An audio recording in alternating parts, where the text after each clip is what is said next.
Platicaba que hoy temprano en la mañana platicaba justamente con José Oriol Bosch, hablando de las empresas, los mitos que a veces hay para entrar a bolsa en términos de pues la transparencia, los requerimientos que se tienen y sobre todo los costos. Pero otro aspecto importante, sin duda, es desde la óptica de los inversionistas, pues qué es lo que están buscando en cuanto al gobierno corporativo, es decir, esto que ofrece la bolsa, que es justamente pesos y contrapesos, supervisiones, pero sobre todo que como inversionista uno se puede enterar pues de lo que está ocurriendo al interior, y por eso me da gusto que está aquí en el estudio Rodrigo Badiola, él es socio de asesoría en riesgos en Deloitte México. ¿Cómo estás, Rodrigo? Bien, bienvenido. Muy bien, muchas gracias. Pues justo vamos al grano, ¿qué es lo que se requiere de los gobiernos corporativos en las empresas y sobre todo en dónde estamos en México en esta materia?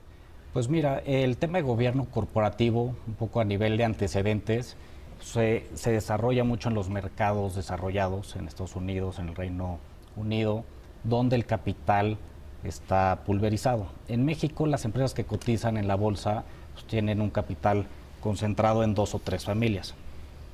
Esto hace un reto, ¿por qué? Porque fuimos copiando códigos de gobierno corporativo que llevamos a la ley en México y que no necesariamente se ha adoptado también en las empresas. Entonces, uno de los retos que vemos es que los inversionistas, sobre todo en México, los institucionales, están demandando cada vez más temas de gobierno corporativo. ¿Y qué están demandando?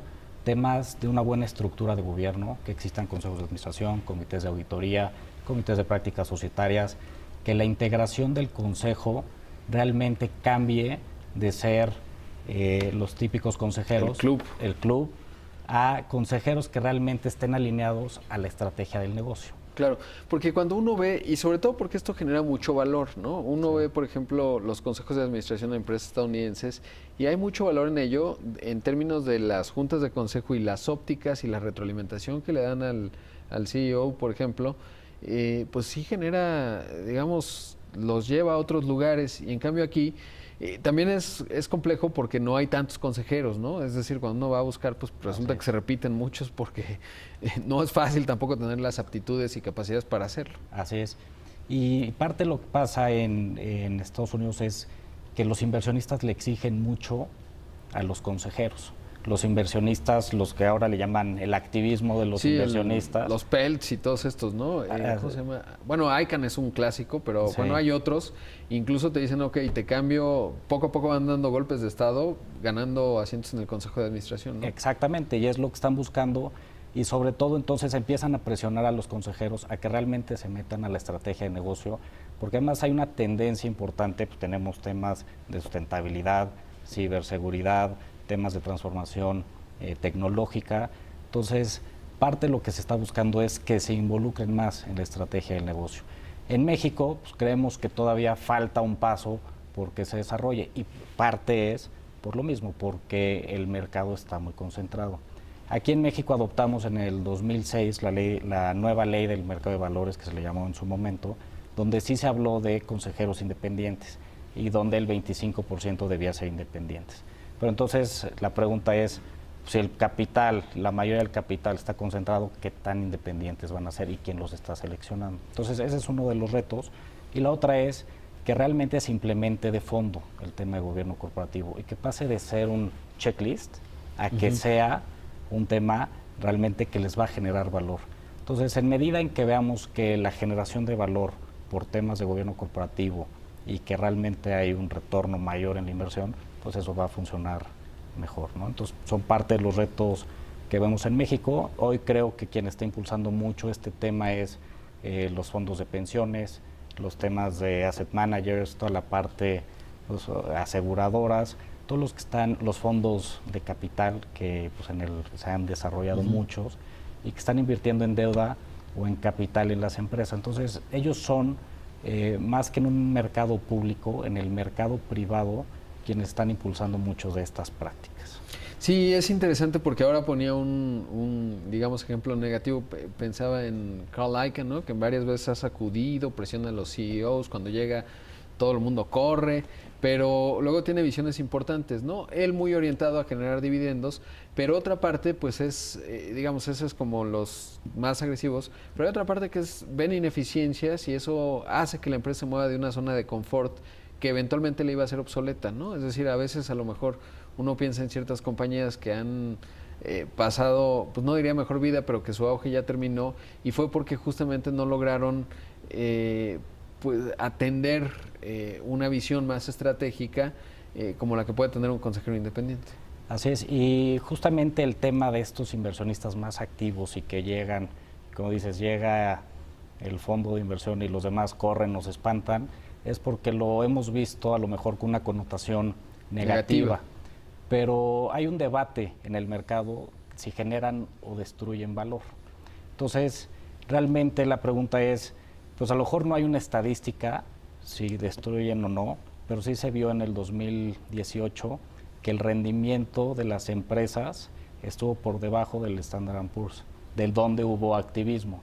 Entonces ahorita es donde están diciendo el activismo está pensando mucho en el corto plazo y no en el largo plazo. Entonces esas son de las preguntas que se están haciendo como negativas, pero por el otro lado, como tú dices, están haciendo que los consejos de administración tengan mayor apertura, que los escuchen, que atiendan sus demandas y que no digan nada más, oye, pues ahí me está pidiendo esto un fondo de inversión, un inversionista, y no lo voy a atender. Entonces, sí los está sacudiendo, sí los está haciendo pensar, sí les están metiendo el reto, sobre todo de desarrollar temas de cultura, que están trabajando para la atracción de talento, qué están haciendo para la sucesión del director general, cómo están atendiendo temas de ciberseguridad, de transformación digital, y que son temas que muchas veces los mismos consejeros ni siquiera entienden.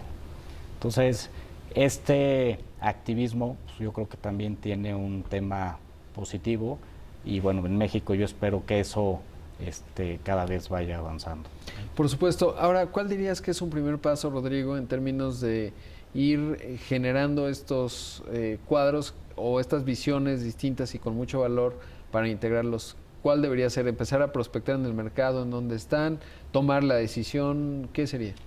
Pues yo creo que la primera es entender el grado de madurez en ciertos temas en la empresa, cuál es la estrategia, y cada vez hay si hay forma, hay headhunters ya que se están especializando en búsqueda de consejeros independientes, pero lo tienes que dar un perfil, tienes que hacer una matriz de qué estás buscando en tu consejo, qué tipo de integración de acuerdo a experiencia, ya sea de la industria o no. La tendencia es ahora, por ejemplo, en Europa, que haya al menos 2 especialistas de industria, pero que haya diversidad en el consejo. Entonces, con base en esa estrategia y en ese perfil, pues sí empezar a construir lo que demanda el negocio para construir el consejo. Ahora, en términos de los consejeros, ¿cómo ves a México? Porque, pues ya lo decía, ¿no? A veces se repiten y he sabido empresas que dicen, pues que ya no hay muchos a quién ir, ¿no? O sea, es decir, que te traiga lustre, porque además que tenga visión, etcétera, ¿no? Sí. Porque no es sencillo meter a alguien al intestino y a lo más sagrado de una compañía, que es en donde se define la estrategia a través del Consejo de Administración, ¿no? Así es, y es más, si vemos la lista de los consejeros, se repiten, y no creo que pasemos de 200 personas en 140 y tantas empresas que son públicas. Entonces, al final, cada vez hay personas que se están profesionalizando en la materia, que se están capacitando para ser consejeros, que están entendiendo cuál debe ser su rol. Ya cada vez vemos que gente que se jubila o gente que no necesariamente llega a la jubilación, sino que ya está en una edad madura, empieza a ver cómo aportar valor en las empresas. Claro. Entonces también están entendiendo que el ser consejero es muy diferente a haber sido a lo mejor un director general. Claro. Porque la óptica es diferente, el otro está... Sí, en el trimestre, mientras que el otro puede ver un poco más allá.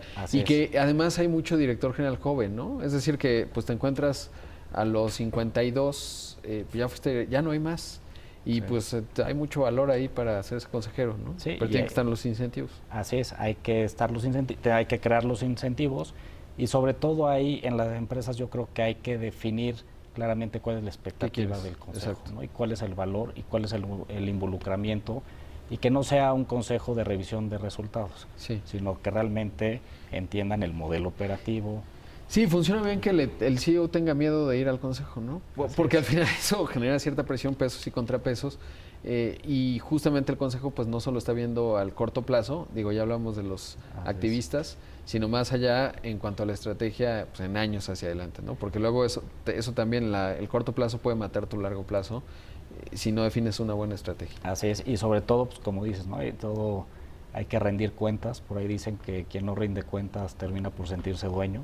Exacto. Entonces, pues sí, el proceso de rendición de cuentas en tiempo, con calidad, transparente, y la rendición de cuentas, pues además, yo creo que muchas veces los directores generales se pueden sentir solos en tomar ciertas decisiones. Entonces, ¿con quién voy a ir a pelotear cierto tema, cierta decisión? Pues para eso también está el consejo, para tener otros puntos de vista y hacer una estrategia pues más acertada. Sin duda. Pues gracias por estar aquí esta tarde, un tema muchas fascinante. Gracias. Muchas gracias, al contrario. Vamos a